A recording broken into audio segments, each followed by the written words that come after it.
ولما جاءت رسلنا لوطا سيء بهم وضاق بهم ذرعا وقال هذا يوم عسير وجاءه قومه يهرعون إليه ومن قبل كانوا يعملون السيئات قال يا قوم هؤلاء بناتي هن أطهر لكم فاتقوا الله ولا تخزون في ضيفي أليس منكم رجل رشيد قالوا لقد علمت ما لنا في بناتك من حق وإنك لتعلم ما نريد قال لو أن لي بكم قوة أو آوي إلى ركن شديد. پس جب چلا گیا حضرت ابراہیم سے خوف اور آئی ان کے پاس بشارت تو جھگڑنے لگے ہمارے ساتھ قوم لوط کے بارے میں.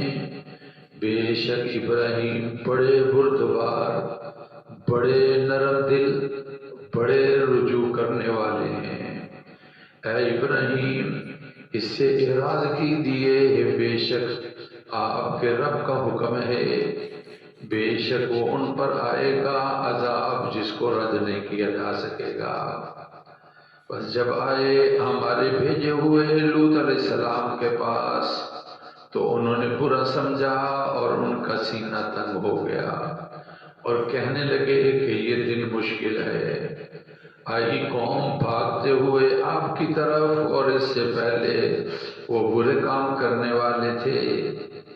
کہا آپ نے اے میری قوم یہ میری بیٹی ہیں، یہ تمہارے لیے پاکیزہ ہیں، بس اللہ سے ڈرو، مجھے میرے مہمانوں کے بارے میں تکلیف نہ دو.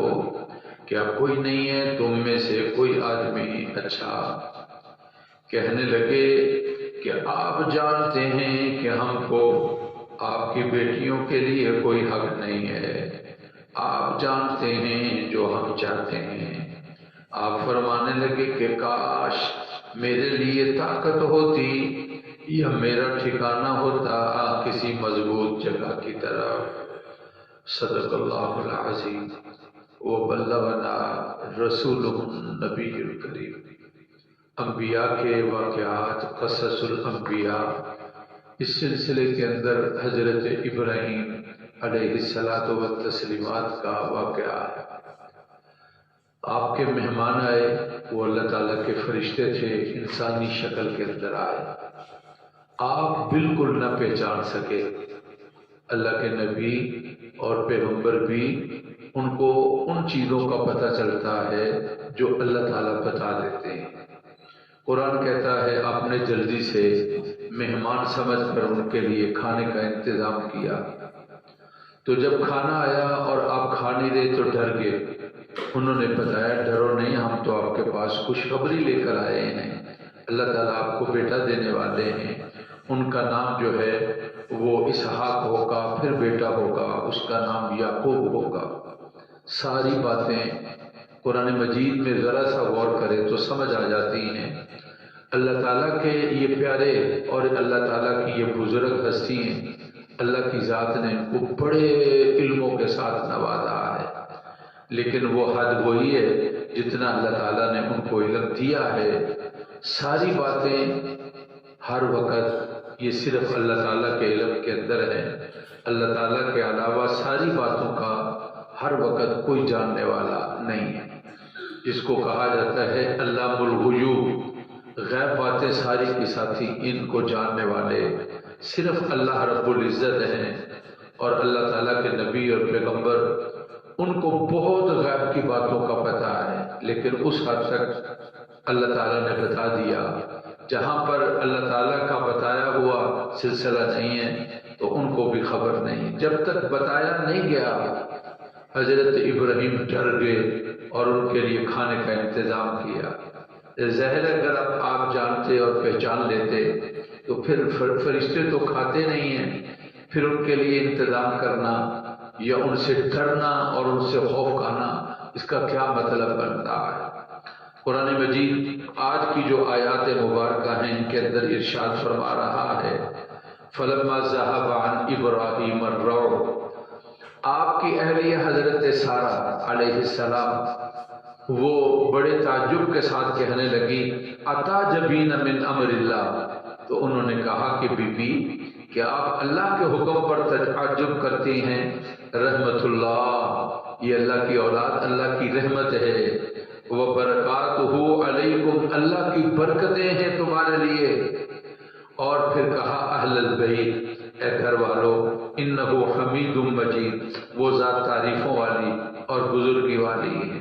فلما ذهب عن ابراہیم الروع، جب آپ سے وہ خوف چلا گیا، ڈر چلا گیا، وجاءته البشرا، اور آپ کے پاس خوشخبری آئی کہ اللہ تعالیٰ بیٹا دینے والے ہیں، اور ان کا نام جو ہوگا وہ اسحاق ہوگا، وہ نام بھی بتا دیا گیا ہے۔ تو کہا یجادلنا فی قوم لوط، پھر پوچھا فرشتوں سے تمہارا آنا اور کس مقصد کے لیے؟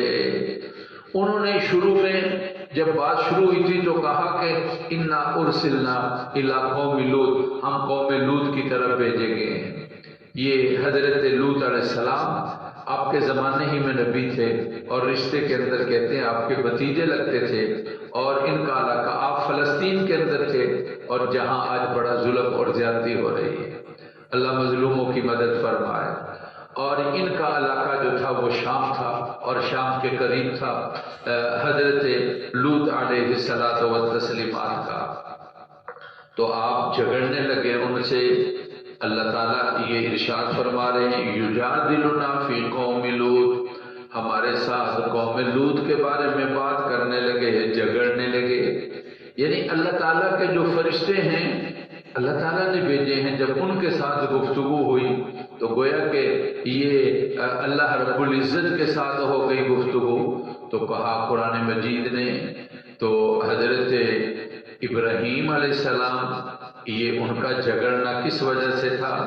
ان ابراہیم اللہ حلیم، ابراہیم بڑے بردبار تھے، اواہن بڑے نرم دل تھے، منیب اللہ تعالیٰ کی طرف رجوع کرنے والے تھے، اس لیے ان سے برداشت نہ ہوا کہ قوم لوط جو ہے اس پر اللہ تعالیٰ کا عذاب آئے گا اور وہ عذاب کے اندر پکڑے جائیں گے۔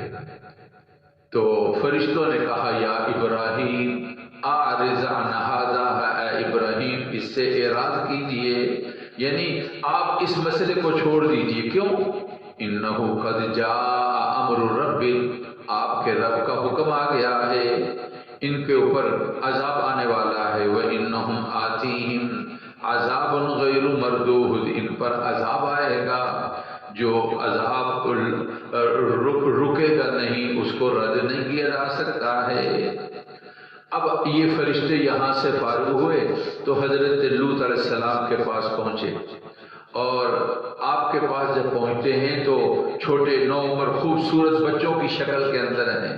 وَلَمَّا جَاءَتْ رُسُلُنَا لُوطًا سِیءَ بِهِمْ، تو آپ نے ان کو اچھا نہ سمجھا۔ وَضَاقَ بِهِمْ ذَرْعُهَا، اور آپ کا سینہ تنگ ہو گیا، دل تنگ ہو گیا۔ وَقَالَ هَذَا يَوْمٌ عَسِیرٌ، کہنے لگے یہ بڑا مشکل دن ہے۔ یہ مہمان جب آئے تو وہ لوگ، ان کے اندر بیماری تھی کہ اپنی خواہشات مردوں سے لڑکوں سے پوری کرتے تھے۔ اب ان کو ڈر لگا کہ یہ قوم کے بدمعاش لوگ جو ہیں ان کے پیچھے پڑیں گے اور وہ آ جائیں گے۔ تو قرآن مجید نے 3 چیزیں بیان کی۔ سِیءَ بِهِمْ، آپ کو یہ ان کا آنا اچھا نہ لگا۔ وَضَاقَ بِهِمْ ذَرْعًا، اور آپ کا سینہ اس سے تنگ ہو گیا۔ وَقَالَ هَذَا يَوْمٌ عَسِیرٌ، اور کہا کہ یہ دن میرے لیے بڑا مشکل ہے۔ غور کرو، اگر اللہ کا نبی ہر بات جانتا ہے تو پھر حضرت لوط علیہ السلام کے لیے ایسی پریشانی کی کوئی ضرورت نہیں۔ یہ اللہ کے فرشتے ہیں، بھلا ان کی طرف کوئی آنکھ بھی اٹھا سکتا ہے، کوئی ہاتھ بھی بڑھا سکتا ہے، کوئی ان کو کس طرح تکلیف دے گا؟ آپ جو اتنی پریشانی کے اندر ہیں، بتایا نہیں گیا تھا تو آپ کو بھی پتہ نہیں تھا کہ یہ فرشتے ہیں جو انسانی شکل کے اندر ہیں۔ وَجَاءَهُ قَوْمُهُ يُهْرَعُونَ إِلَيْهِ، آپ کی قوم آ گئی آپ کی طرف بھاگتی ہوئی۔ وَمِن قَبْلُ كَانُوا يَعْمَلُونَ السَّيِّئَاتِ، اس سے پہلے بھی وہ برے کام کرنے والے تھے۔ قَالَ يَا قَوْمِ هَؤُلَاءِ بَنَاتِي، آپ نے کہا میری قوم یہ میری بیٹیاں، ہن اطہر لکم، یہ تمہارے لیے زیادہ پاکیزہ ہیں۔ نبی اپنی قوم کا روحانی باپ ہوتا ہے تو قوم کی بیٹیاں یہ نبی کی بیٹیاں ہوتی ہیں۔ یہ اس کی ایک تفصیل ہے۔ آپ نے ان سے کہہ دیا فاتقوا اللہ، اللہ سے ڈرو، ولا تخزون فی ضیفی، مجھے مہمانوں کے بارے میں تکلیف نہ دو۔ الیس منکم رجل رشید، کیا تم میں سے کوئی نیک آدمی نہیں ہے، کوئی تم میں اچھا آدمی نہیں ہے؟ یہ میرے مہمان ہیں اور تم ان کو تنگ کرنے کے لیے آگے۔ کہتے ہیں کہ دیوار، آپ کمرہ بند تھا، یہ دیوار سے جھانک رہے تھے اور وہ چھلانگیں لگا کر اندر آنا چاہتے تھے۔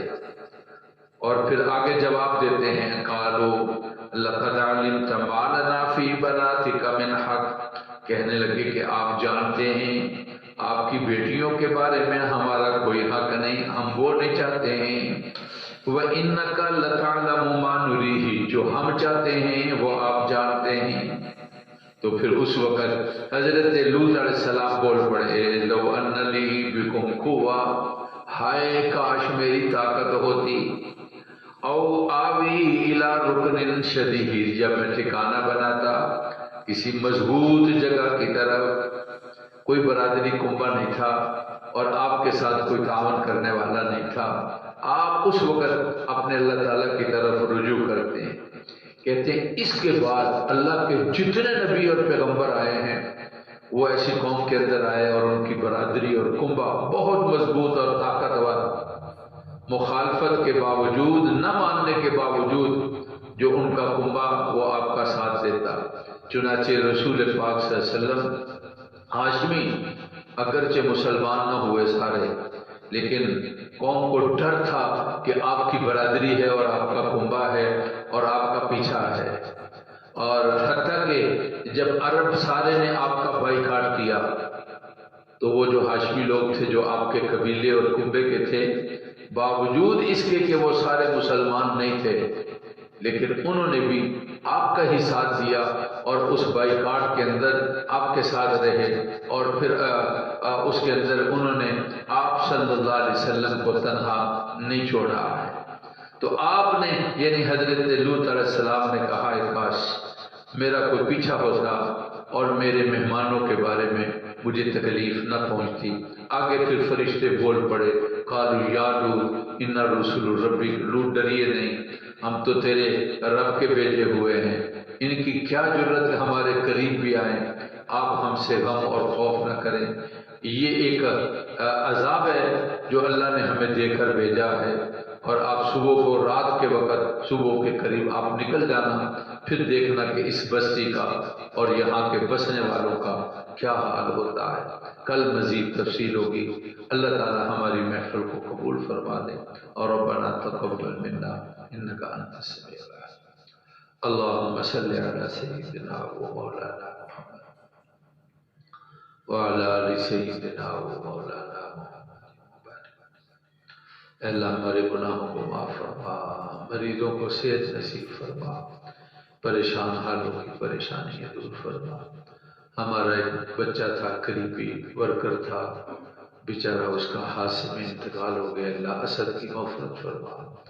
اس کے والدین پسماندگان کو اللہ صبر نصیب فرما، سارے فوت شدگان ہیں اللہ مغفرت فرما دی، حادثے سے، ناگہانی موت سے اور پریشانی سے اللہ بچا دے، مظلوموں کی مدد فرما، ظالموں کی طاقت کو توڑ دے، سکون اور اطمینان نصیب فرمائی، بیماریوں سے بچائیے، بیماروں کو صحت نصیب فرمائے، والدین بہن بھائی اللہ فوت شدگان مغفرت فرما۔ جہاں بھی ہمارے عزیز و اقربا ہیں اللہ ان کو ساری خوشیوں کا انتظام فرمائے، ہر پریشانی سے بچائیے۔ وصلی اللہ تعالی علی سیدنا و مولانا محمد و آلہ و اصحابہ اجمعین۔